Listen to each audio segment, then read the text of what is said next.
जगने पे टैक्स, सोने पर टैक्स, हंसने पर टैक्स, रोने पे टैक्स। जी हाँ, एक मिडिल क्लास आदमी साल के 12 महीने में से लगभग 5 महीने तो सिर्फ टैक्स के लिए काम करता है। अब लास्ट ईयर ही गवर्नमेंट ने आपसे 17 लाख करोड़ रुपए टैक्स की फॉर्म में कलेक्ट किए, और ये सिर्फ इनकम टैक्स ही नहीं बल्कि अलग अलग नामों से लिए गए।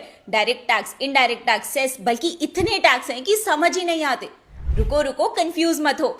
Welcome to day 1 of my series basics of taxation, जहां पे मैं आपको इंडिया का टैक्सेशन सिस्टम एकदम बेसिक से समझाऊंगी। अब देखो, इंडिया में मेजरली 2 टैक्स है, डायरेक्ट टैक्स और इनडायरेक्ट टैक्स। डायरेक्ट टैक्स वो होता है जो कि आप अपनी इनकम पर देते हो, जैसे कि salary, business income, capital gains etcetera.